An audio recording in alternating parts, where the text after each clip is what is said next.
اليوم سوف نتحدث عن النباتات، ولكننا لا نتحدث عن النباتات العادية، وإنما عن نباتات تستطيع أن تلتهم حيوانات كاملة.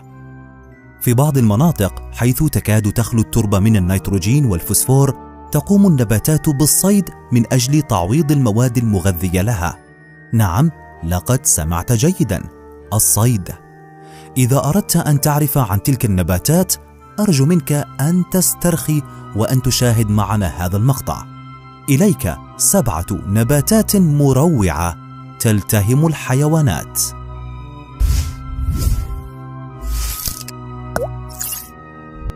رقم 7، ليريوكوبرا.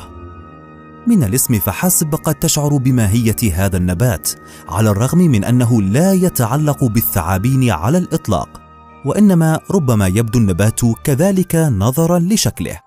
أما عن اسم النبات الرسمي فهو دارلينغتونيا، ويمكن العثور عليه بكثرة في شمال كاليفورنيا في الولايات المتحدة الأمريكية.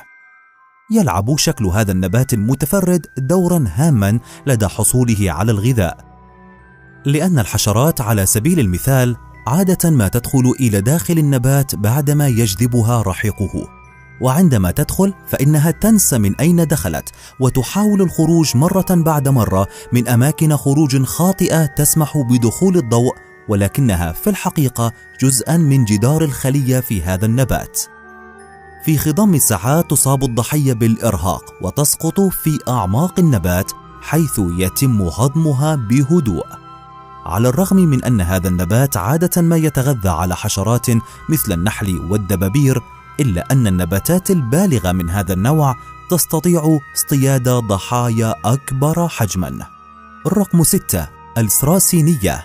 على عكس الكثير من النباتات التي سوف نراها في هذا المقطع، يقوم هذا النبات بإفراز مادة ذات رائحة ذكية بدلا من الرحيق، وهذا من أجل اجتذاب الضحايا.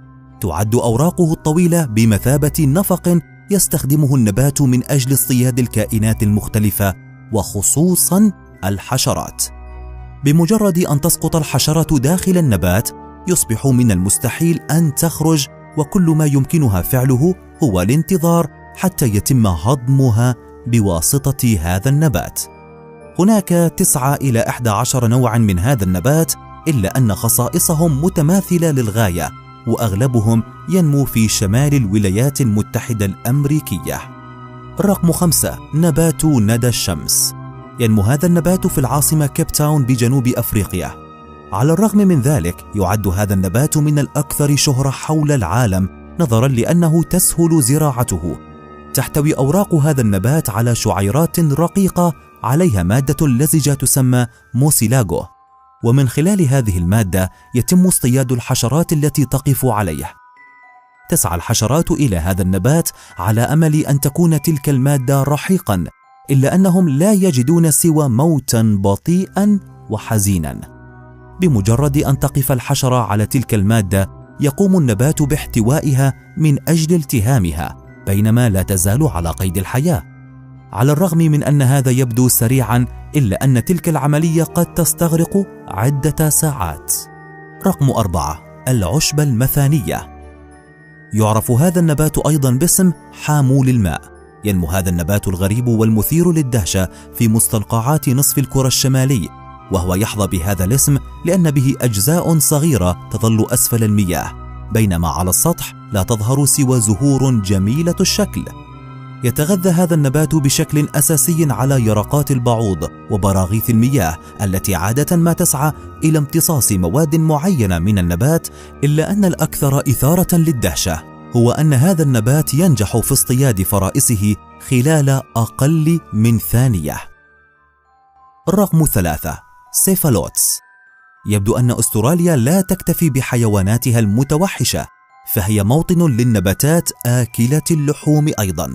في هذه الحالة نتحدث عن نبات سيفالوتوس الذي يشبه شكله جرة صغيرة. هو بمثابة بئر من أجل إغراق ضحاياه ممن يسقطون داخل عصاراته الهضمية. هذا بالإضافة إلى أن النبات يحتوي على طبقات صغيرة في الجزء العلوي منه، وهي تتحرك بهدوء بهدف منع مياه الأمطار من الدخول إلى النبات. وبذلك حماية العصارة الهضمية الموجودة داخله. على الرغم من أن هذا النبات يبدو مروعا، إلا أنه لا يمثل أي ضرر على البشر أو على الحيوانات الأليفة. الرقم 2: خناق الذباب. في الحقيقة يستطيع هذا النبات التغذي على أي كائن حي يدخله. يتضمن هذا الحلزون والخنفساء وحتى البرمائيات الصغيرة. ربما يكون هذا النبات الآكل للحوم هو الأكثر شهرة والأكثر إثارة للدهشة، لأنه من النباتات القليلة التي تستطيع إغلاق أوراقها سريعا من أجل اصطياد غذائها. بمجرد أن تدخل الضحية إلى هذا النبات لا تستطيع الخروج على الإطلاق، ومن هنا يبدأ النبات في تحليل الضحية حتى يمتص كل المواد المغذية بها. قد تستغرق هذه العملية حوالي 10 أيام. إذا أردت التعرف على هذا النبات فعليك زيارة كارولينا الشمالية أو الجنوبية في الولايات المتحدة الأمريكية، لأنها الدولة الوحيدة في العالم حيث ينمو هذا النبات بشكل طبيعي. وننتهي برقم 1: الجرة العملاقة. لم يكن من الممكن أن يكون هناك أي نبات آخر على رأس هذه القائمة. هو نبات ضخم آكل للحوم، يمكنه أن يخزن ما يصل إلى لترين من المياه والسكريات وعصائر المعدة الداخلية. في الغابات شديدة الحرارة بالفلبين حيث يوجد موطن هذا النبات، يقوم هذا النبات بدعوة الكائنات الحية الصغيرة على احتساء مشروب ما. على الرغم من ذلك، عندما تقترب تلك الكائنات أكثر من اللازم فإنها تنزلق وتسقط في الأعماق، حيث يقوم هذا النبات بهضمها على الفور.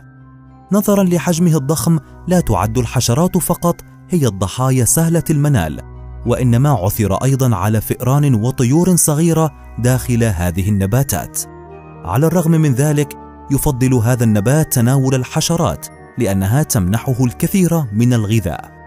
من المؤكد أنه نبات شيطاني بالنسبة لأي كائن حي يدخله. هذا كل شيء لليوم يا أصدقائي. أي من هذه النباتات قد أعجبك أكثر من غيره؟ قم بالضغط على زر أعجبني إذا أعجبك هذا الفيديو، واشترك معنا في القناة وفعل الجرس الرمادي ليصلك منا كل ما هو جديد. نلقاكم بفيديو جديد من قناة متع ذهنك. شكرا على المشاهدة.